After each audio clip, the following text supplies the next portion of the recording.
Assalamualaikum warahmatullahi wabarakatuh. Alhamdulillahirabbil alamin. Makasih Anda telah bergabung di Wina TV dalam program JAIS, Jendela Ekonomi Syariah. Pada kesempatan kali ini kita akan menghadirkan seorang narasumber yang sangat luar biasa. Beliau adalah Kaprodi Asuransi Syariah, Fakultas Ekonomi dan Bisnis Islam UIN Antasari Banjarmasin, Bapak Lutfi Sahal, SHI MSI. Halo Bapak, Assalamualaikum. Waalaikumsalam warahmatullahi wabarakatuh. Gimana kabarnya Pak hari ini Pak? Alhamdulillah baik. Alhamdulillah baik. Baik teman-teman, hari ini kita akan membahas secara tuntas tentang asuransi syariah. Ada atau tidaknya asuransi syariah itu di tengah-tengah masyarakat. Langsung aja kita tanyakan buat Bapak, silahkan penjelasannya. Oke, assalamualaikum warahmatullahi wabarakatuh. Alhamdulillah, nahmaduhu wa nasta'inuhu wa nastaghfiruhu wa na'udzu billahi min syururi anfusina wa min sayyiati a'malina. May yahdihillahu fala mudilla lahu wa may yudlilhu fala hadiyalah. Asyhadu an la ilaha illallah, asyhadu anna Muhammadan abduhu wa rasuluhu la nabiyya ba'dahu amma ba'du. Terkait dengan pertanyaan host tadi, ada nggak asuransi syariah di tengah-tengah masyarakat kita ini? Pada dasarnya apa yang kita lakukan di masyarakat itu terkadang sudah ada zaman dahulu sejak Rasulullah itu ada ya. Namun terkadang kita tidak menyadari itu karena memang bentuknya kadang-kadang tidak formal ya. Jadi kalau misalnya kita berbicara asuransi, contoh di dalam masyarakat itu rukun kematian yang biasanya itu di tingkatan RT atau di kelurahan ya, pembakal, itu mereka punya semacam organisasi kecil-kecilan yang menangani masalah kematian ya, rukun kematian tuh. Jadi mereka ngumpul tiap bulan uang iuran gitu ya, yang mana nanti uang iuran ini diperuntukkan untuk si ahli waris ya, orang yang meninggal itu. Adapun sumbangan yang ketika meninggal, nah itu barangkali sekedar tambahan saja. Nah, yang kumpulan iuran bulanan ini nanti biasanya dipergunakan untuk orang tukang tabuk kuburan, kemudian beli nisan, beli kain kafan, kemudian buat tahlilannya barangkali juga itu menggunakan uang yang kumpulan dari masyarakat iuran itu. Nah, sehingga dengan adanya uluran tangan masyarakat ini satu dengan lainnya saling membahu. Ini memberikan kemudahan, memberikan pertolongan kepada mereka yang memang mengalami musibah dalam hal ini kematian. Nah, jadi sederhananya di masyarakat itu sudah berlaku sebenarnya ya, cuman tidak secara formal melembaga. Jadi tapi itu sudah dilakukan oleh masyarakat. Nah, barangkali beda halnya dengan asuransi saat ini yang sudah melembaga, yang tentunya ada yang memang dari pihak swasta ataupun dari lembaga pemerintah sendiri. Jadi pada intinya adalah asuransi itu sudah ada di masyarakat, cuman belum familiar saja mungkin di telinga kita, sehingga kita menganggapnya ketika ada lembaga yang resmi beroperasi mengatasnamakan asuransi syariah atau asuransi konvensional, barangkali itu menjadi kebingungan bagi masyarakat. Itu barangkali penjelasan tentang ada nggak asuransi di tengah-tengah masyarakat. Ada pada dasarnya. Itu barangkali ya jawaban sementara. Iya Pak, berarti ternyata ada ya Pak. Nah, kalau pengertian asuransi syariah itu sendiri apa Pak? Mungkin banyak dari teman-teman yang masih belum mengetahui dari itu. Oke. Beberapa waktu lalu saya coba buka di kamus Al-Munawir gitu ya, mencari kata apa sih yang tepat gitu ya. Jadi kalau kita memberikan definisi apa itu asuransi syariah sih ya, barangkali kalau asuransi secara umum barangkali masih sudah banyak yang tahu seperti BPJS itu ya. Nah, cuman ada beberapa perbedaan antara satu asuransi dengan asuransi lainnya gitu ya. Itu memang pengkajiannya nanti lebih mendalam lagi, tapi kita tidak membahas ke arah yang lebih jauh ke sana. Saya hanya memberikan definisi secara singkat saja yang mudah dimengerti dan dipahami gitu ya. Jadi saya buka kamus Munawir, ada beberapa kata yang itu bisa kita jadikan rujukan. Yang pertama takmin, yang kedua tadamun, dan yang ketiga adalah takaful. Nah, kata-kata ini memang berbeda, teman, pada akhirnya sama gitu ya. Sama dengan ini. Membuat, kata-kata buat itu sama dengan membikin. Intinya adalah mengolah, ya. Cuman beda kata saja. Jadi, ada yang mengatakan ta'min, ada tadamun, ada yang mengatakan takaful. Banyak lagi yang lain-lainnya, istilah-istilah lainnya. Nah, lembaga asuransi sekarang ini menggunakan kata-kata takaful tuh, kafalayak fulu gitu ya. Kalau nggak salah seperti itu dalam kamus Muhammad Yunus itu.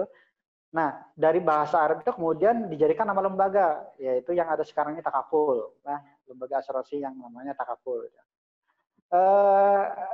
Secara harfiah, secara logatan, epistemologi gitu ya, etimologinya dulu ya, yang berarti adalah saling melindungi, saling tolong menolong di antara sesama, melindungi, tolong menolong, atau apa istilahnya itu ya, memberikan jaminan bahwa ini tertolong. Nah, seperti itu mungkin secara bahasanya.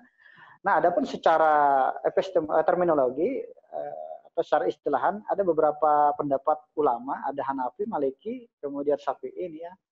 Cuman kalau kita kupas secara kata ini memang agak menjelimet gitu ya, agak ribet. Mungkin secara ringkas saya olah kata yang agak mudah dimengerti gitu ya.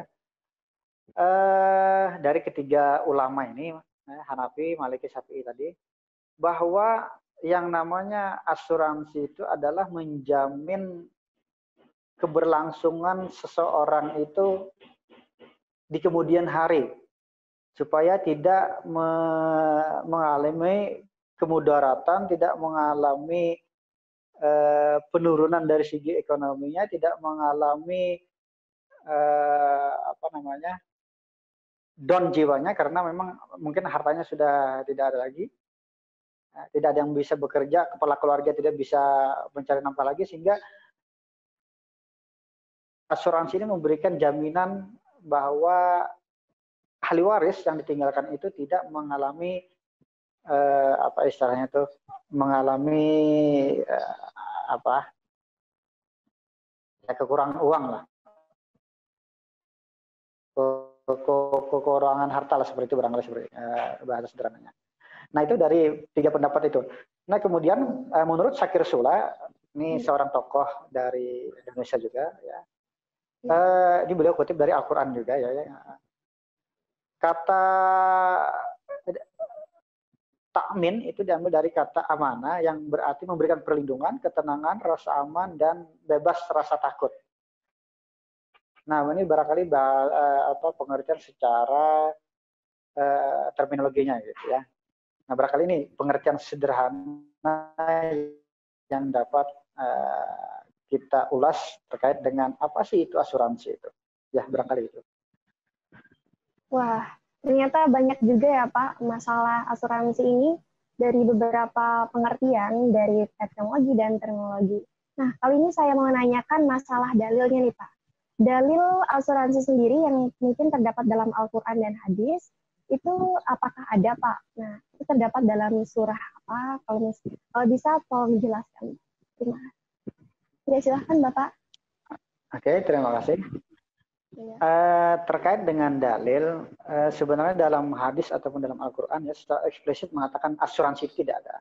Beda halnya dengan jual beli ya, jual beli. Kalau jual beli memang jelas ayatnya wahalal bai'u haram riba. Allah telah menghalalkan jual beli dan mengharam riba. Jual beli itu jelas kata-kata dalam Al-Quran itu. Cuman asuransi itu tidak secara eksplisit tidak jelas gitu ya. Jadi kita hanya bisa memahami dari tafsirnya, dari makna yang terkandung dalam ayat itu. Nah, menurut Haji Hasan Ali dalam bukunya ya ada beberapa ayat yang terkait asuransi ya. Yang pertama itu terkait dengan perintah Allah untuk mempersiapkan diri. Nah, jadi kata-kata mempersiapkan diri ini aja yang dikaitkan dengan asuransi. Ya, jadi misalnya sebelum meninggal, kita kan perlu menyiapkan diri bagaimana keberlangsungan ahli waris kita. Apakah dia bisa tetap sekolah, apakah sampai kuliah nantinya, terus anak istri kita seperti apa juga itu perlu diperhatikan. Yang dalam kandungan ini barangkali mempersiapkan diri itu. Ini terdapat dalam surah Al-Hasyr ayat 18 yang bunyinya sebagaimana berikut. Wal tamjur nafs sama kadamat lewat wattaqullaha innallaha khabirum bima ta'malun. Yang artinya, hai orang-orang yang beriman, bertakwalah kepada Allah dan hendaklah setiap diri memperhatikan apa yang telah diperbuatnya untuk hari esok, akhirat maksudnya gitu ya. Dan bertakwalah kepada Allah, sesungguhnya Allah Maha mengetahui apa yang kamu kerjakan. Nah, hari esok kita disuruh untuk memperhatikan apa yang akan diperbuat untuk hari esok. Artinya kita bisa berpikir, jangan sampai nanti kita meninggal hari ini, besok tidak tahu anak mau makan apa gitu ya. Sekolah anak semua seperti apa SPP-nya. Nah, jangan sampai kita meninggalkan ahli waris yang memang dalam keadaan kondisi mengenaskan, serba kekurangan gitu ya. Nah, oleh karena itu dengan adanya asuransi ini sebenarnya menolong kepada umat manusia ya. Ada asuransi pendidikan, misalnya ada asuransi jiwa. Misalnya asuransi jiwa kita meninggal, ahli waris kita mendapatkan bantuan gitu ya, mendapatkan apa bahasanya itu bukan pesangon apa ya, bantuan lah Pak, saya lupa istilahnya itu. Yang jelas dari perusahaan asuransi mendapatkan bantuan selain tadi uang yang kita setorkan tiap bulannya itu. Jadi uang itu kita setorkan tiap bulannya itu pokoknya itu kita kembali kepada kita. Kemudian juga ada uang apa istilahnya itu lah, uang pemberian lah. Kalau saya lupa istilahnya itu ada uang pemberian dari perusahaan asuransi kepada ahli waris. Nah sehingga katakanlah misalnya 50 juta sudah menabung gitu ya. Dalam artian itu menabung itulah ke asuransi. Nah kemudian dari uang yang dikelola oleh mereka itu ada ujrahnya kepada kita. Nah selain ujrah juga kita mendapatkan bantuan dari perusahaan asuransi. Sehingga yang tadinya uang kita hanya 50 juta barangkali menjadi 60 atau 80 dan seterusnya.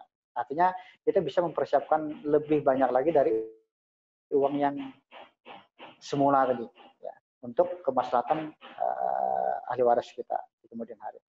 Nah, yang kedua terkait dengan perintah mempersiapkan diri ya, ini terdapat juga pada surah An-Nisa ayat 9. Ayat agar tidak melantarkan ahli waris. Alladzina law taraku min khalfihim dzurriyyatan da'afan khawfu 'alaihim falyattaqullaha wal yaqulu qawlan syadida. Yang artinya hendaklah kalian takut kepada Allah, orang-orang yang seandainya meninggalkan di belakang mereka anak-anak yang lemah, yang mereka khawatir terhadap kesejahteraan mereka. Sebab ia itulah hendaklah mereka bertakwa kepada Allah, mereka mengucapkan perkataan-perkataan yang benar. Nah, jadi dalam ayat ini mengatakan jangan sampai meninggalkan ahli waris atau anak-anak yang lemah dalam artian ini baik secara fisik ataupun secara ekonomi ya. Jadi ya harta yang kita tinggalkan sedikit, tabungan sedikit itu kan termasuk menelantarkan mereka. Jadi jangan sampai kita meninggalkan hal-hal yang negatif. Jadi kalau perlu kita persiapkan duit yang banyak, harta yang banyak, pendidikan yang tinggi dan sebagainya. Jangan sampai kita menelantarkan ahli waris yang kita tinggalkan. Itu ayat yang kedua. Nah kemudian ayat yang berikutnya